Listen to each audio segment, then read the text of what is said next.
To prove that humans and wolves could have offspring, a man forcibly took a female wolf from the mountain.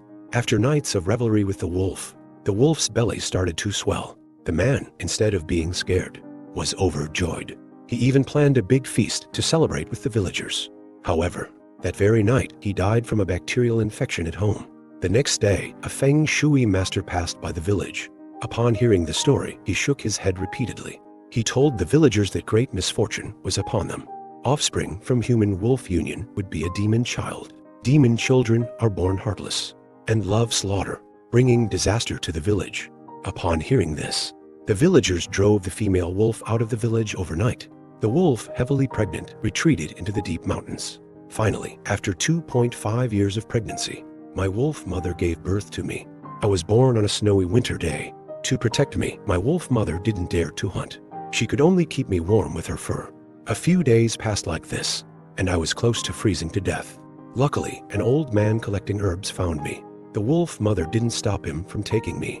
She just glanced back at me and left. The old man who found me became my current master.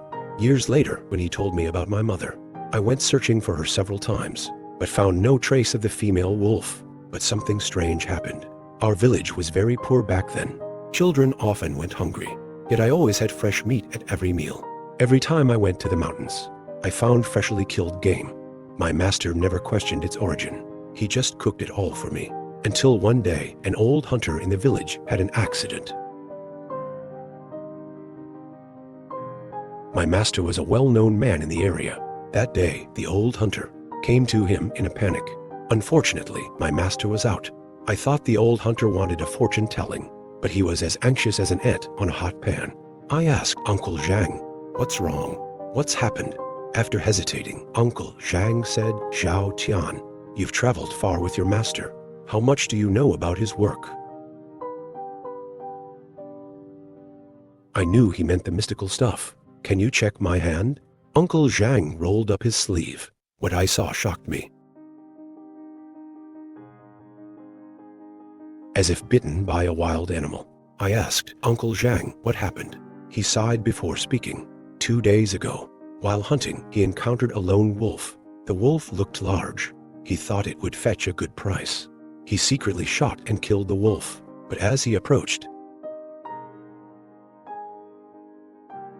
in pain, he dropped his gun. After returning home, he tried various methods but saw no improvement. At night, the pain became unbearable, and the bleeding wouldn't stop. He feared he might have encountered something unclean, so he came to my master for help. Hearing this, I got angry. I asked Uncle Zhang where he shot the wolf. "What's wrong, Xiao Tian? Are you thinking of hunting wolves for money too?"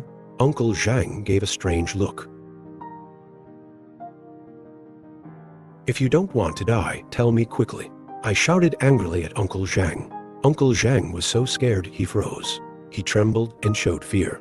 I quickly grabbed a medical kit from the backyard, closed the door, and ran out with Uncle Zhang.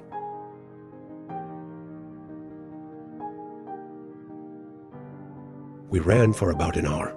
Finally, we reached the place Uncle Zhang mentioned. There was a clear bloodstain under the tree. My heart skipped a beat.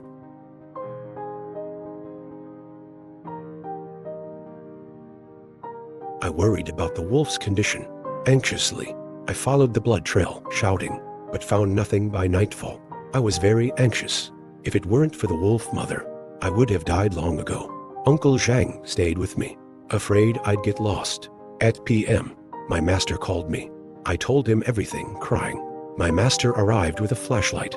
At around p.m., Uncle Zhang saw my master and immediately went up to him. My master glanced at it and said coldly, "Go home and apply boy's urine overnight. Remember, no more hunting in the mountains. If you get into trouble hunting again, don't come to me." My master's words carried weight. Uncle Zhang nodded repeatedly, murmured some words, and left. I sat under the tree.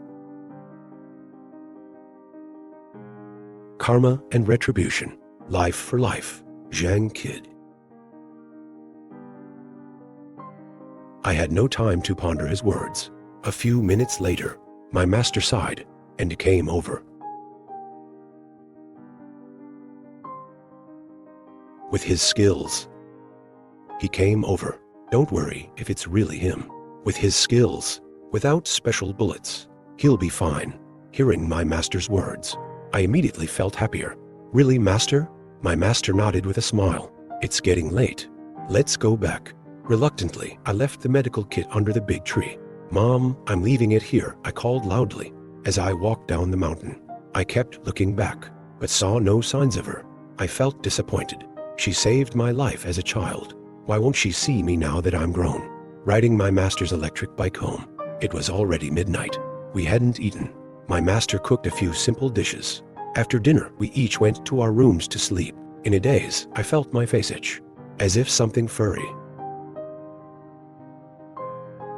I wanted to open my eyes, but couldn't, so I went back to sleep. In the early morning, I opened the shop door and found a freshly killed rabbit at the entrance. Curious, I picked it up and saw a medical kit behind it. Seeing the medical kit, my eyes welled up. It was the one I left under the tree yesterday. My mom came to see me last night. She wanted to let me know she's okay. I cried with joy, holding the rabbit, and went to find my master. But my master's face darkened upon seeing it. Zhao Tian.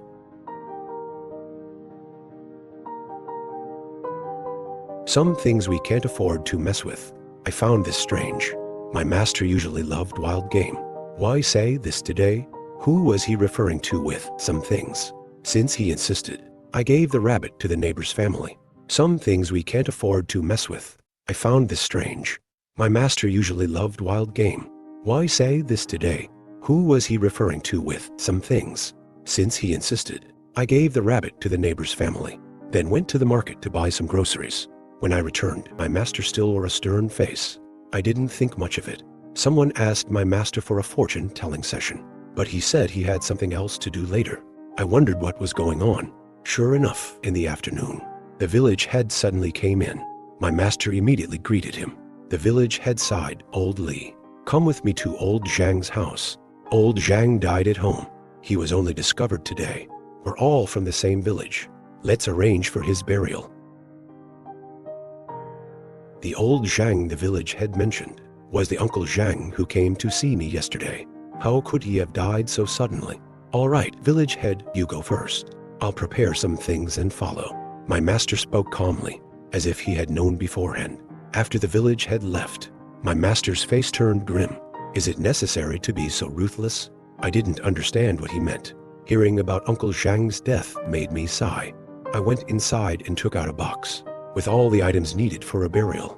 It wasn't my first time helping with a funeral, so I quickly packed everything. I was ready to go with my master, but he took the box himself. I wasn't allowed to go anywhere. Then, my master rode his electric bike to Uncle Zhang's house alone. I stood there for a while before regaining my composure. My master always took me to funerals. Why not today? I found it strange. At around p.m., my master returned. As soon as he entered, he said sternly, Zhao Tian.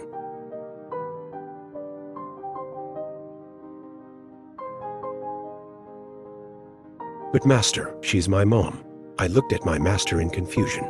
She's just a cold-blooded animal, not your mother. She's just a cold-blooded animal, not your mother. My master said coldly. I was stunned. My master had never spoken like this before. What was going on? After a long silence, he sighed, Zhao Tian. Some things you'll understand later. The next morning, my master went to handle Uncle Zhang's funeral. I stayed at the shop idle. A woman walked in. She wore farmer's clothes and seemed to have a leg injury. I hurried to greet her. Auntie, are you here for a fortune-telling? My master is out, and he doesn't do readings at night. Then you. It's nothing serious, just a leg injury. Can you help me treat it? She lifted her pant leg, revealing a bleeding round wound. A gunshot wound? How did a farmer get shot?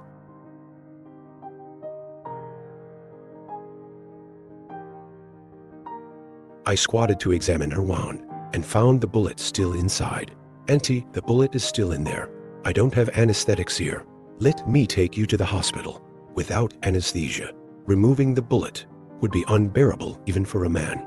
No need, I came to find you specifically.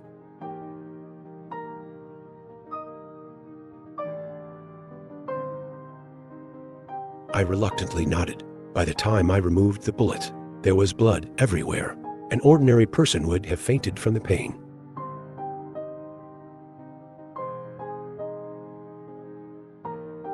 I bandaged her wound with gauze and applied herbs my master collected from the mountains, especially with the herbs my master collected from the mountains.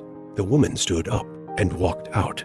I thought she was going home, but to my surprise, she came back with 2 wild rabbits.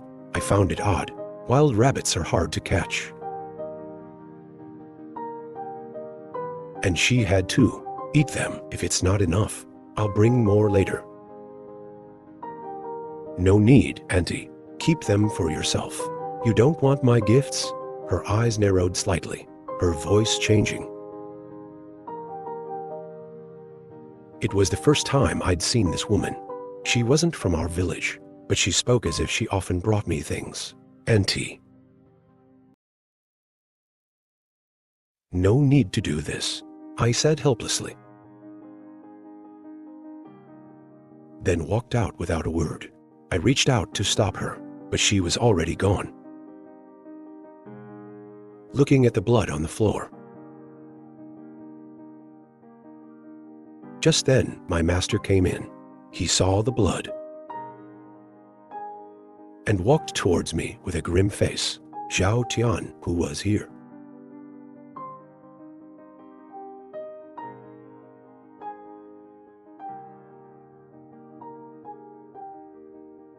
A woman? I was shocked. I knew what he meant. Seeing my pale face, my master walked over. What did she say? My mom came to see me, but why didn't she tell me? I told my master everything she said. He sneered and looked outside. Humans have their way.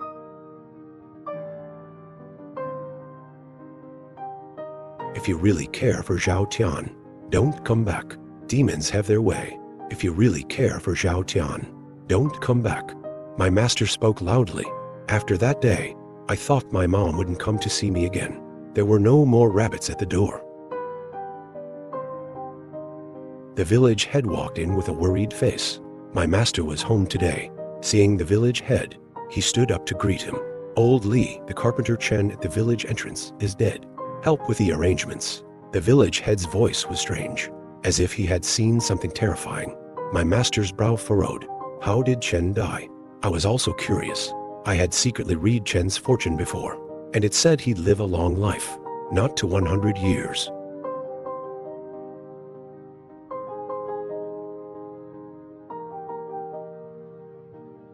How did he die? The village head's face turned pale as he shook his head. Village head, just tell me what's going on, my master urged. Hearing this, I was curious. The village head hesitated, then tremblingly said, it seems he wasn't killed by a person. Not by a human, at least. He was killed by a wild animal. Chen's chest was hollowed out. My master's face darkened. He quietly prepared the funeral items. And followed the village head out. Before leaving, my master gave me a stern look. Stay in the shop. If he comes again, tell him. Doing these things will bring divine punishment. With that, he walked out. I stood there, confused. Was Chen killed by my mom? Why would she kill someone? Not knowing how the afternoon passed. It was pouring rain outside. I checked the time. It was already 7 p.m. Worried my master wouldn't return. I closed the shop, grabbed an umbrella, and headed to Chen's house. I mostly wanted to see. I quickly reached Chen's house, since he was found dead today.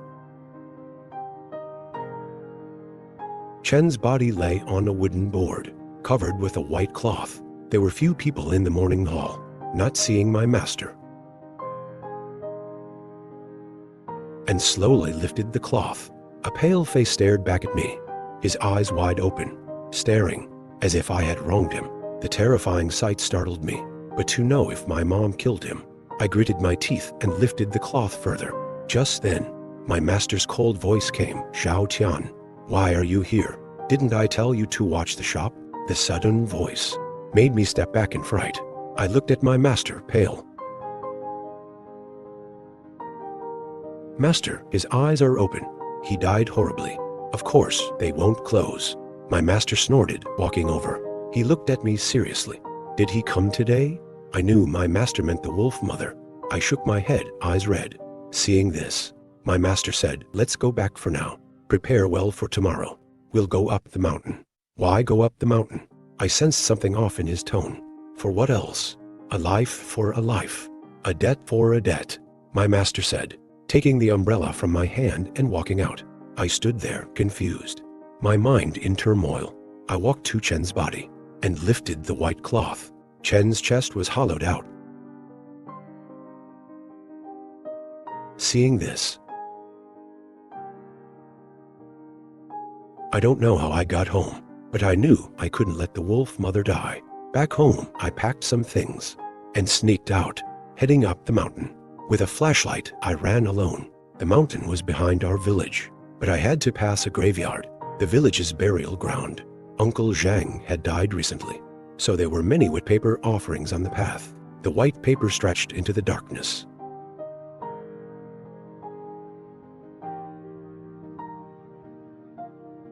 I quickened my pace, but no matter how I ran, the small mounds in the distance,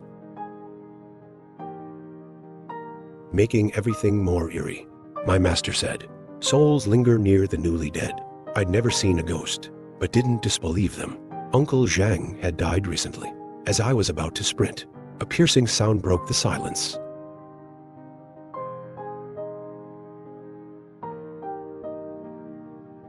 A strange, eerie laugh echoed in my ears. Instinctively, I raised my flashlight.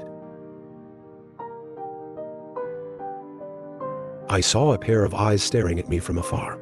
I almost screamed, but on closer inspection, making human-like eerie sounds. Hearing such sounds in the wilderness was terrifying. Luckily, I was brave. Otherwise, I would have fled. The owl's stare made my skin crawl. The owl flew away. I shook my head and continued walking. But then I heard another sound. The stone I threw seemed to hit a wooden board. I reflexively pointed my flashlight. The light revealed a new tombstone with Zhang Shuqian's name on it. Wasn't this Uncle Zhang's grave? Intending to pay my respects, but noticed a pit behind the tombstone. Wide-eyed, I ran over, realizing Uncle Zhang's grave had been dug up, exposing a black coffin.